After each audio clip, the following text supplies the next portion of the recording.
Now on Fast Track News. As we close out the semester, we're taking a look back at the biggest headlines that have kept us all talking. This semester, Senate Bill 202 sent shockwaves through the campus earlier this year, sparking debates and discussion about its impact on student life. Plus, the ongoing conflict in Palestine captured our attention, highlighting global awareness and student solidarity. And don't forget the mesmerizing solar eclipse that brought us all together in wonder and amazement. Also, the donation from Lilly Endowment Incorporated stirred excitement across campus, opening doors to new opportunities and initiatives for Purdue's future. Our Boilermaker basketball team's journey on the court kept fans on the edge of their seats, with standout performances and unforgettable moments. Finally, Bruno's, a beloved West Lafayette institution known for its delicious pizza and Purdue memorabilia, closed its doors after 67 years, marking the end of an era. All your campus news, weather, and sports is straight ahead. Fast Track is back. Happy Friday, Boilermakers. I'm Jasmine Studebaker. And I'm Samuel Roos. It's Friday, April 26th. Here's a final recap of our campus news for the year. First, we're going to recap one of the most historic events that Purdue was lucky to fall under. That's right. The historic solar eclipse hit a 99.5% totality rate in West Lafayette. The last total eclipse being 7 years ago, Purdue got to experience total dimness for 3 minutes. Boilermakers were over the moon for this cool experience. Reporter Yumi Colombo captured their reaction. Purdue's broadcast performance class interviewed Boilermakers about their thoughts on the solar eclipse after it occurred. One man, Bill, traveled with his wife from Chicago just to witness the eclipse before returning home and cheering on the Boilermakers.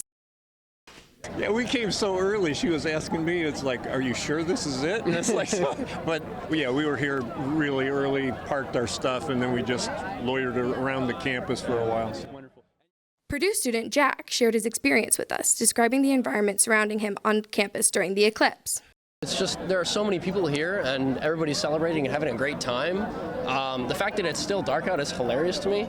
Other than that, spending time with the people I know and people I'm close with, and it's just been a really good time. The eclipse was at 99% for viewing in West Lafayette. And while that isn't 100% totality, like viewing it was in Indianapolis, Bill explains his reaction after the eclipse reached 99% here on campus. I was sort of impressed with 99% and how much light was still here, and then the temperature dropped. Yeah. So it seemed like somebody turned on the AC. Yeah. These shades aren't a fashion statement, but one of many pairs Boilermakers used to view the solar eclipse that happened Monday, April 8th. But are you wondering what to do with these glasses now that the solar eclipse has passed?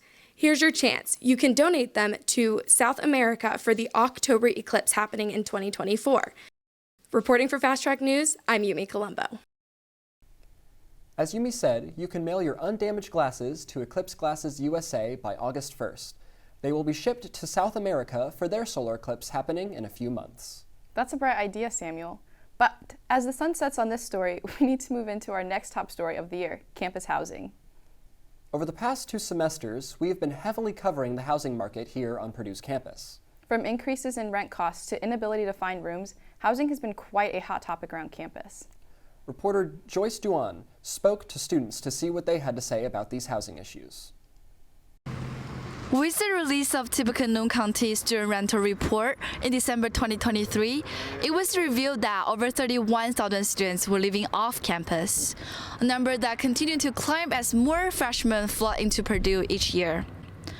But what does this mean for more incoming freshmen, and how does current student coping with house shortage? Fast Track spoke with Purdue student Jaden Ham about her experience on housing searching. It's a little hard just with some of the housing on campus being so expensive and having such a limited time, but overall it's not too incredibly hard, especially since I have a car and planning on bringing it next year. I know that if need be, I can always just drive. With housing demand on the rise, we also spoke to several Purdue students about the challenges they are facing. So I'm going through the same rental company, Misner. It was Basham. It got bought out. So it was right when I got to campus, I started looking for better places, but nothing was available. Are you happy about the rate of your housing right now? Not really. I live in a sub 600 square foot apartment right now, and I'm paying $700. So it's not really worth what I'm paying. So I have a dog, so yes, it was hard. I had to do a lot of digging and trying to figure out where I'll house my dog. Despite the challenges, Purdue University is stepping up efforts to assist students in their housing search. Ashley Donnell offered insights into the current housing situation and provided tips for students. He shared that companies are over 75% pre-leased for August. He suggests students to start their housing search as soon as possible. Procrastination could leave students with limited options or facing higher rental costs. Reporting for Fast Track News, I'm Joyce Dwayne. We will continue to cover these housing issues next semester, as it plays such a big part in life on campus. With the additions of new residence halls and apartment complexes, hopefully more options will be available to students in the years ahead. Up next, campus saw a lot of changes this past year, and it's yet to see more. We'll also recap Purdue's commercial flights advent, the dates coming up soon. And still to come, check out our year in review of the men's basketball season. We'll also take a look at the memorable run of Bruno's Pizza. Stay tuned, Boilers. Fast Track will be right back. I'm Tom Turpin, and I'm watching Springfest on Fast Track News.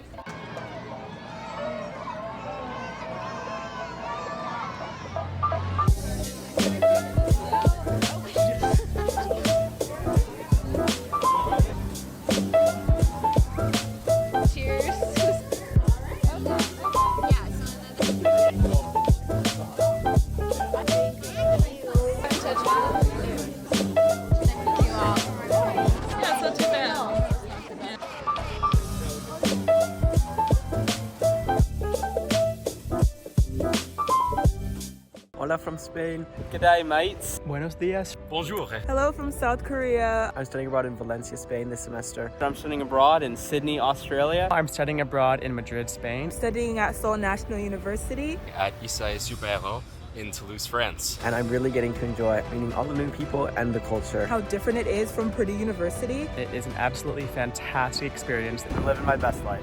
I can't wait to see you guys all overseas soon. A bientôt. Adios. Nos vemos de España.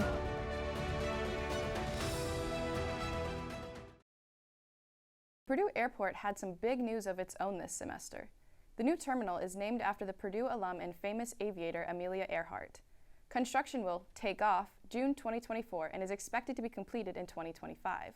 But Purdue's airport doesn't only feature a remodeled terminal. Purdue Airport announced its relaunch of commercial flights in December 2023. Our reporter, Rebecca DeMoss, reported in February on the change, speaking to aircraft director Adam Baxmeyer and students to gather perspectives on the relaunch.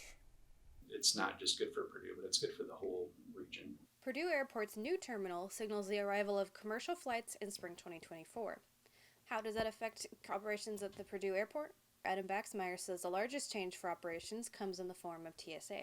When you get on a flight here at our airport at the Amelia Earhart Terminal, when you make your connection in Chicago, you've already cleared security, and your bags have already been checked too, so it's a seamless connection.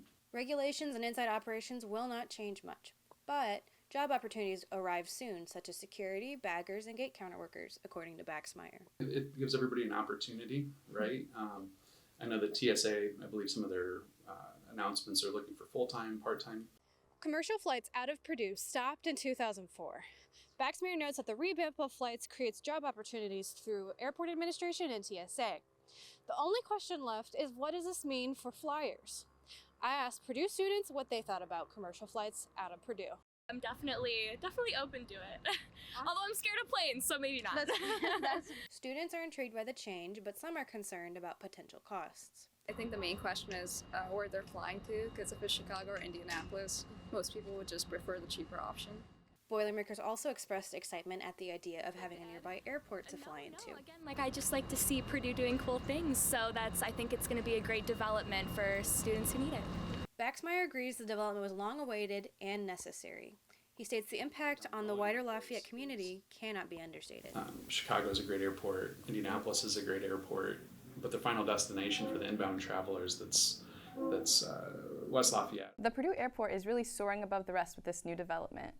Passengers flying out of Purdue are clear for takeoff starting May 15th, but you can book tickets for your first flight out of Purdue Airport, aka LAF.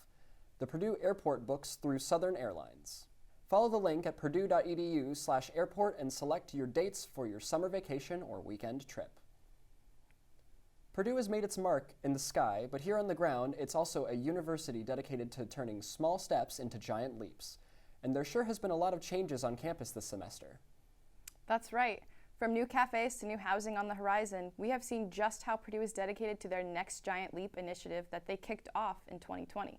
Let's look at some of the leaps we took and the ones we are planning to take in the future.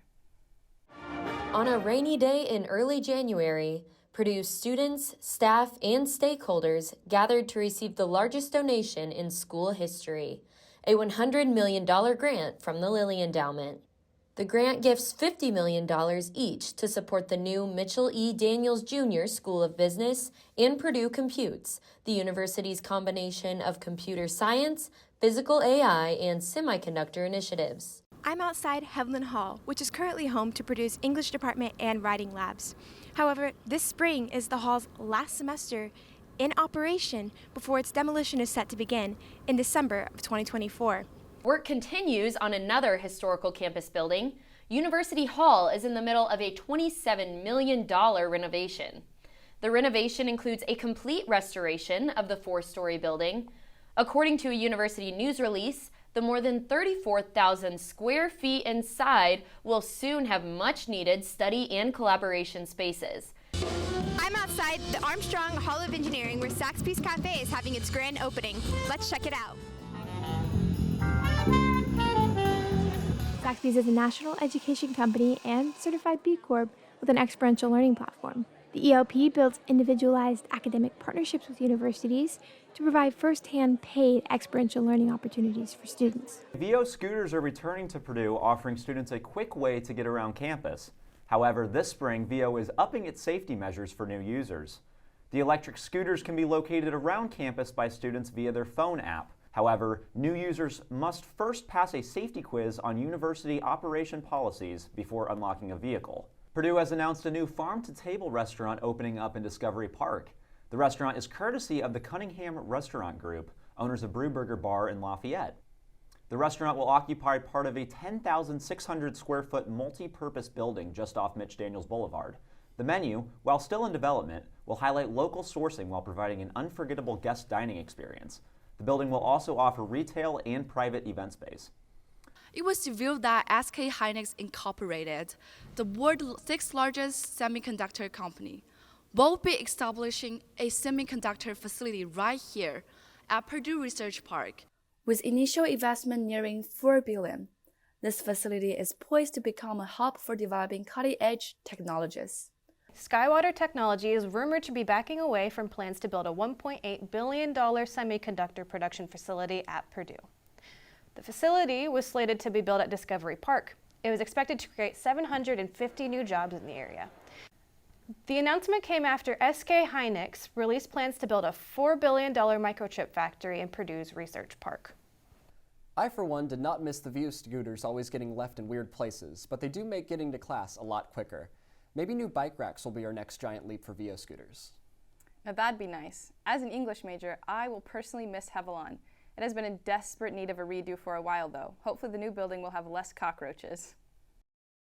Just ahead, a look back at the historic March Madness run by the men's basketball team, plus a recap of the top plays of the year.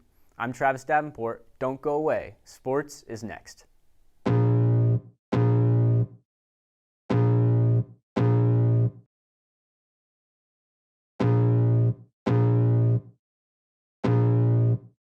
Feel the blood creeping up from the heathens. Got will, got fight, got pride, got reason. If they wanna go eat, then you know I'm gon' feed them. If you're coming for me, hope you're ready for a demon.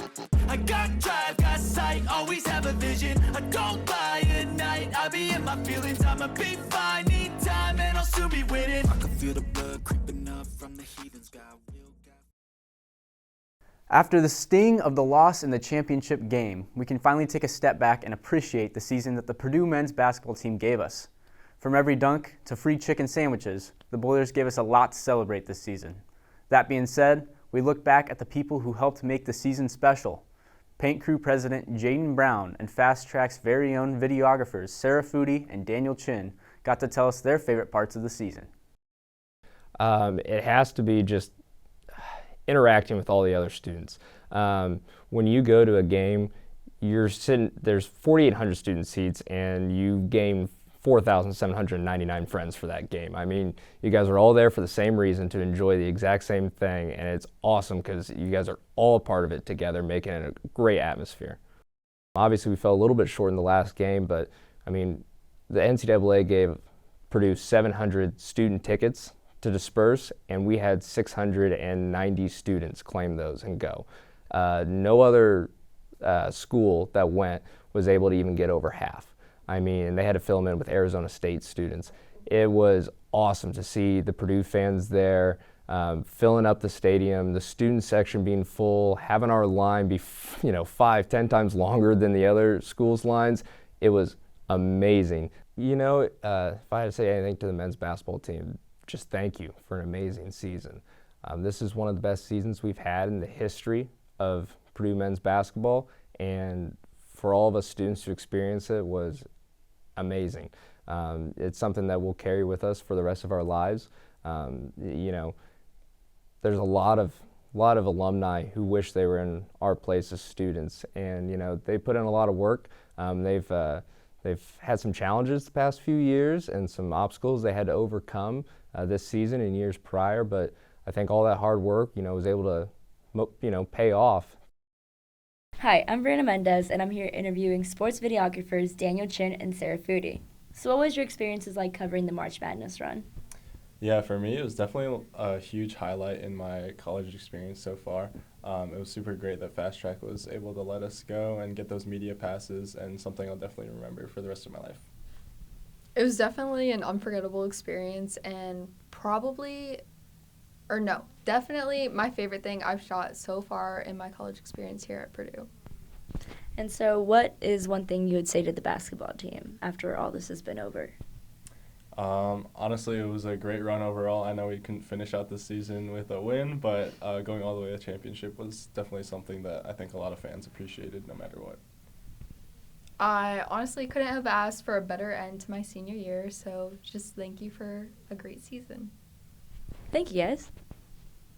Thank you, Sarah, and thank you, Daniel. Covering the Final Four as a student is certainly a once-in-a-lifetime opportunity. As a final recap for the basketball season, let's take a look at some of the top moments that Fast Track captured on the court.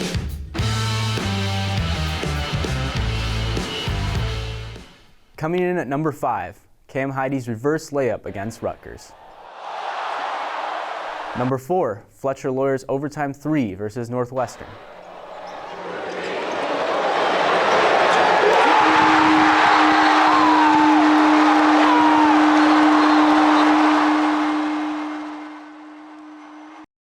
In the top 3, Braden Smith's 3 versus Illinois.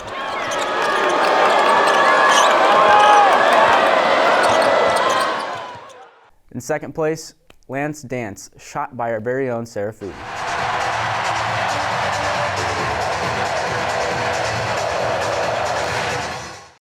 Honorable mentions, we can't make this list without talking about the March Madness run. With one moment meeting the fedora hat guy during the regional championship game versus Tennessee. Let's go, baby! See you in Phoenix, baby! Phoenix! Woo! And lastly, the infamous B-reel with Lance Jones and the videographer Daniel Chin after the win against Tennessee. Then, in number 1 spot for best moment of the year was Zach Edey's three-pointer versus the best team to beat, IU, where he was instantly crowned 3D.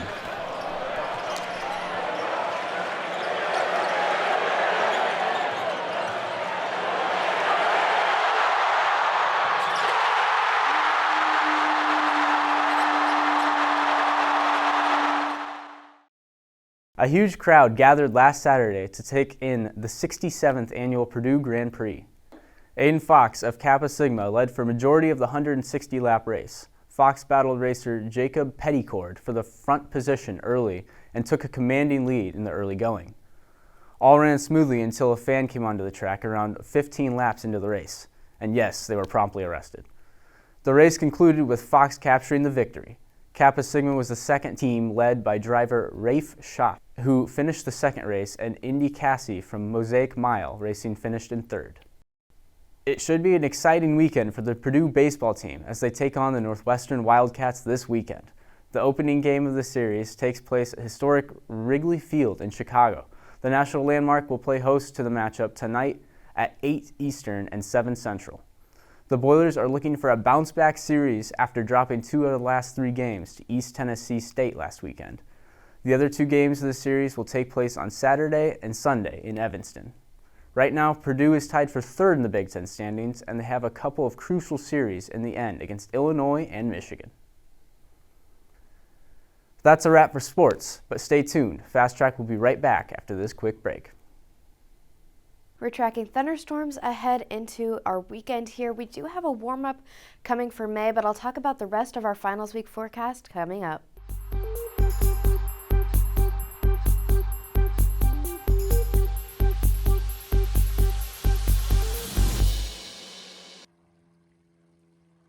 Tracking some rainfall for you today. We've got a high of 66 with that low of 60.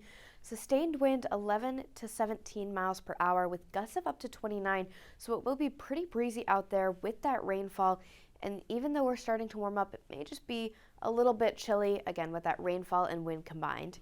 Here's a look now at our current hourly outlook. We are seeing rainfall up until mid-evening, and then it switches to thunderstorms late in the evening into overnight. We are seeing, again, gusts of wind ramp up overnight with those thunderstorms. We're seeing gusts of 30 overnight here, so just be aware of that if you're out late tonight or into tomorrow morning. Here's a look at our SPC outlook. We are just in the regular thunderstorm region, so we're not seeing anything severe. The plains are in the slight risk for severe weather, so they will get most of it, but we will just get some rainfall and, again, possible thunderstorms, but nothing severe that we're looking at right now. Here's a look now at our weekend outlook. Thunderstorms continuing for the next couple of days. We do continue to warm up, 77 Saturday and 82 on Sunday, so it will be pretty warm this weekend, but you're definitely going to want that rain jacket with this amount of rainfall here that we've got coming. Here's a look now at our radar. Again, we see here's that rainfall coming in for this weekend here. And again, pushing down here, we may be able to see a little bit of that severe weather here pop up. But again, we just get the end of that rainfall and possible thunderstorms. Looking at our temperature outlook, there is something I want to talk about because we are getting to be pretty warm for May here. We're going to be above average for the first few days of May. Here's April 30th now, and then again, continuing to be above average for most of the U.S. here, but especially for us, we are seeing, again, we've got those 80s coming up this weekend and 70s next week. So we are staying above average for our beginning of May. Here's a look now at our 7-day outlook, especially for finals week. You want to know what that forecast is going to be like, whether you're going to be drowned out, by these finals. But here we've got, again, storms this weekend. So just be aware of that while you're out studying. Maybe this is good studying weather, though. Stay indoors, crank it out, really get that studying down. And then we have showers on Monday before we clear out to sunny Tuesday and Thursday with some clouds on Wednesday. Again, 70s coming up for our next week. We do hit lows in the 40s near the end of the week, though, so just be aware of that. But again, really get out there and crank out those finals, Boilermakers.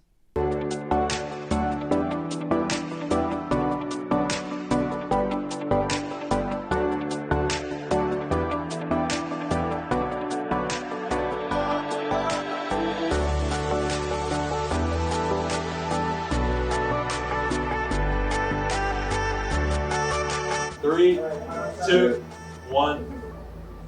Welcome to Fast Track News.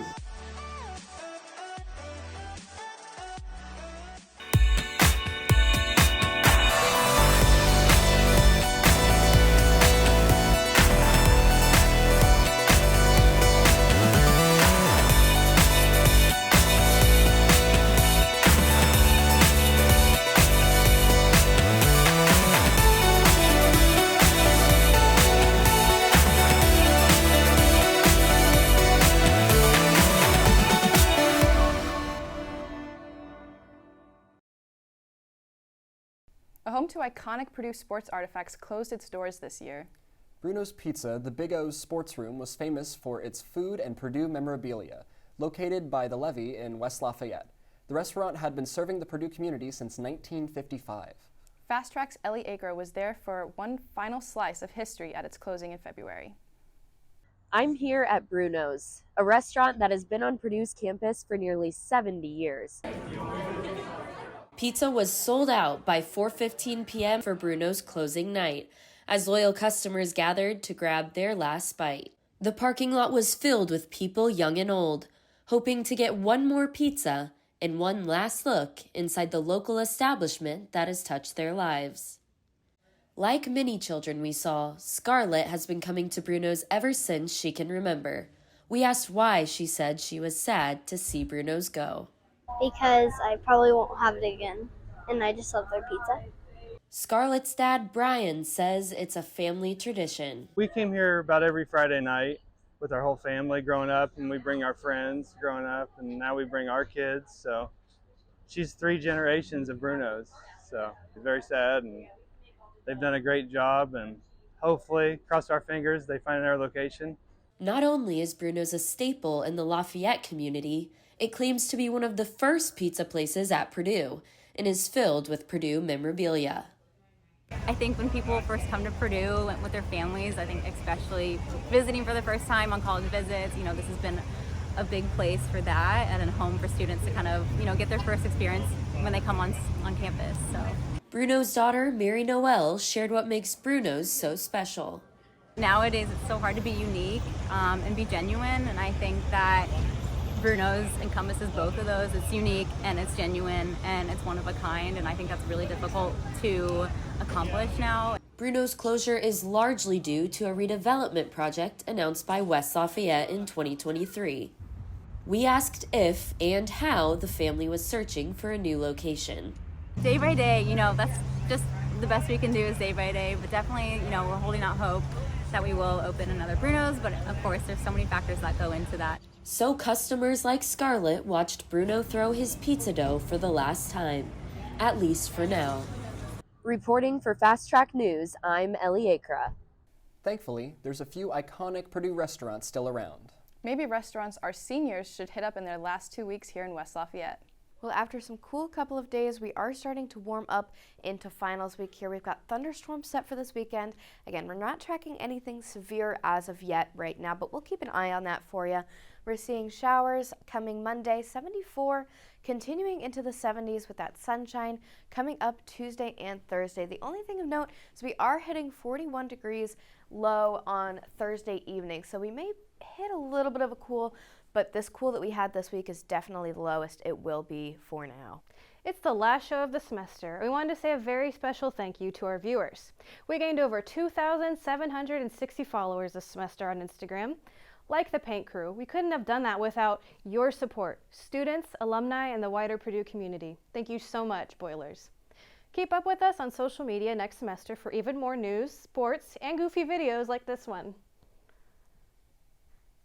And if you see or hear about something happening on campus, feel free to reach out to us on Instagram at Purdue Fast Track News. Good luck on finals and congratulations to the graduates.